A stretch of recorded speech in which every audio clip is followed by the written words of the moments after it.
This was the scene around 4 a.m. on the 3500 block of Sheridan Road. You can see the home is completely engulfed in flames. Fire officials tell us no one lived at the house. No injuries have been reported.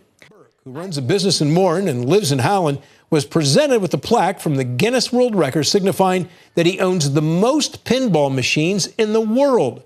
When the record was confirmed in February, Burke had 1,041 machines. He says that number has since grown.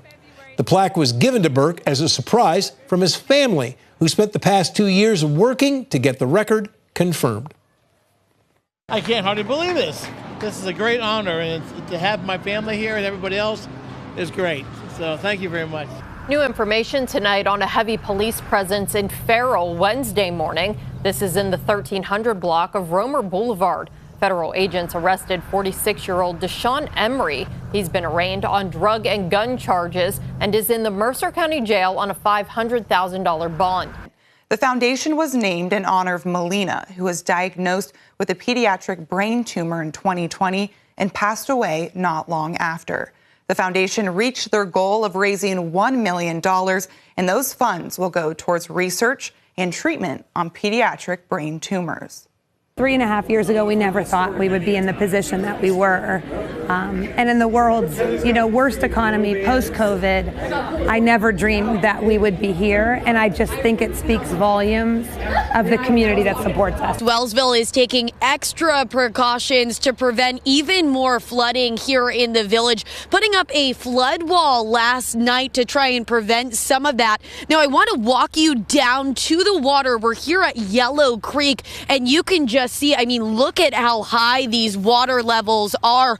There's a path that normally takes you down to this pavilion here behind me, but you can see the path is no longer. It is fully submerged. A very heavy police presence here this morning at Lux Convenience Store in Farrell. I'm going to take a step out of the screen so you can see what's going on here. Police have set up a perimeter around the store. The SWAT team, as well as Farrell and Sharon police officers, responded to this store early this morning. Pennsylvania State Police also were on scene. Our crews got to the scene shortly before.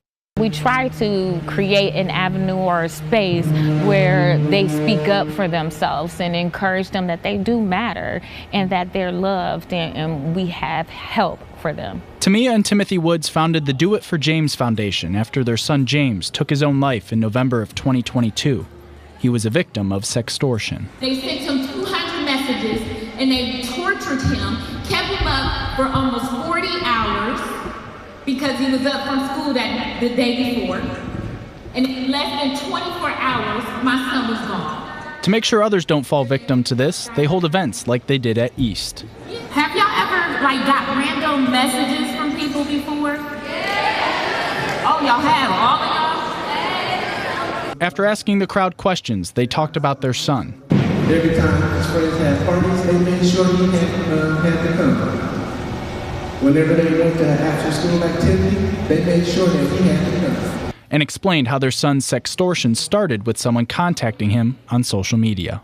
They got to know each other. They knew each other's job schedule, what school they went to. School Resource Officer W.R. Thompson set the events up after going to the Ohio School Safety Summit last year. I felt it was important for them to come and hear it and to hear a first-hand account of actually how important it is and the effect that it has on us on a daily life. Tamia and Timothy told us they've helped over 30 people through sextortion so far and helped catch 2 pedophiles through victims speaking up. And they want everyone to know that they're there for anyone else that needs them. We're here to stand up for you all at all times. Reporting for WKBN 27 First News, I'm Brandon Jaycees.